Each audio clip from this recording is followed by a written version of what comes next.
a lively Igbo village preparing for the New Yam festival, with villagers dressed in colorful traditional attires. Kelechi, a young boy with expressive brown eyes and short coiled hair, stands at the center of a gathering of elders. The chief elder, an old man with deep wrinkles and a flowing white beard, points toward Kelechi with an authoritative gaze. The villagers react in shock and excitement, some whispering and others clapping.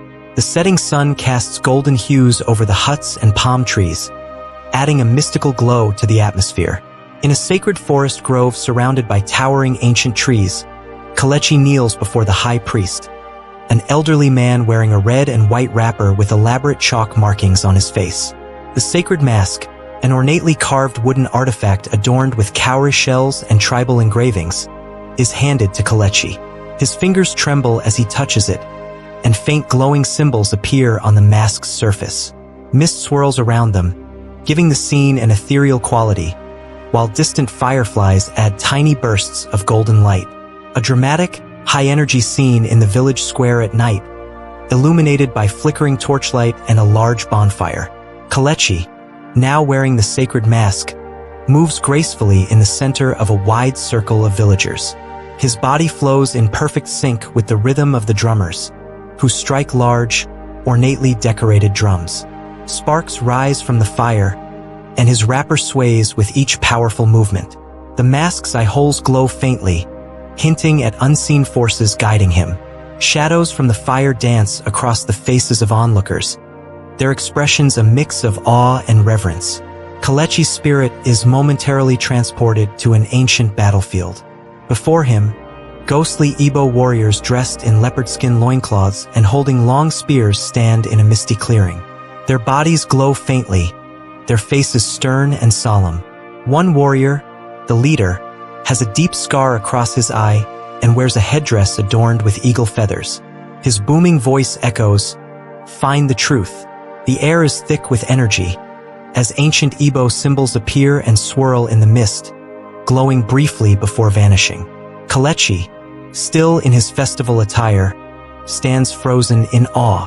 Inside a dimly lit mud brick hut, Kelechi sits cross-legged on a woven mat, staring at a small wooden carving identical to the sacred mask.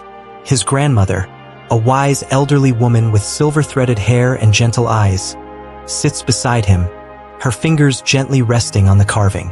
The flickering oil lamp on the wooden table casts long, mysterious shadows on the walls, highlighting faded tribal symbols etched into the hut's interior. Outside, the sounds of distant drums remind them of the ongoing festival.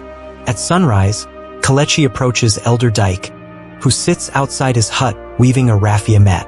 The elder is a wiry man with sharp eyes and a beard streaked with gray, wearing a faded red wrapper. He pauses his work, his gaze intense as he speaks of Kelechi's great-grandfather. Behind him, the village awakens. Women pound yam, children chase each other, and men prepare for the day's hunt. The morning mist still clings to the distant hills, giving the scene a dreamlike quality. Under the glow of a full moon, Kelechi moves cautiously into a dense, mystical forest, the sacred mask strapped to his back. The towering trees have thick, twisting roots that seem almost alive, and luminous blue fireflies float through the air. A narrow path leads deeper into the unknown, where faint, glowing symbols appear on tree trunks before fading away. The distant hoot of an owl and rustling leaves create an eerie yet mesmerizing atmosphere, as though the spirits are watching. From the shadows of the forest, an old guardian emerges. He is draped in a robe of leaves and beads, his hair and beard long and wild, his eyes deep and knowing. He raises a hand, signaling Kelechi to stop. Glowing tribal tattoos pulse faintly on his arms, hinting at his connection to the spirits. The trees behind him twist unnaturally, as if bowing in his presence. The air around them crackles with unseen energy, and Kelechi, though fearful, stands firm, gripping the mask tightly. In a hidden forest clearing, Kelechi kneels beside an ancient mound covered in vines, his fingers digging feverishly into the earth. The guardian stands nearby, watching silently. As Kelechi uncovers a wooden box covered in intricate carvings, a faint golden glow emits from within. He unlatches it to reveal an ivory staff, its surface pulsing with ancient power. Ethereal wisps of energy rise from the artifact, forming ghostly figures of past spirit dancers, watching in solemn approval. Back in the village square, Kalechi stands at the center, the sacred staff in his hand. The crowd watches in breathless anticipation. As the drums reach a fever pitch, he begins to dance, graceful, powerful, otherworldly. His movements summon a faint golden glow around him, and suddenly, spectral ancestors appear, joining him in the dance. The villagers gasp as the veil between the living and the dead momentarily lifts, allowing the spirits to celebrate with them. The air is charged with divine energy, and the mask's eye holes now shine like twin stars, signifying the ancestors' blessing. At the moment the final drumbeat sounds, the spirits begin to fade into the wind, their voices whispering blessings.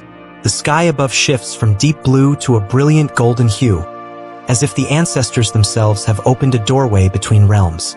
Elder Dyke, standing nearby, places a hand on Kalechi's shoulder, his expression one of immense pride. The villagers bow in reverence, acknowledging that the sacred connection has been restored. Kalechi removes the mask, his face shining with newfound confidence and wisdom, as the first light of dawn washes over the village.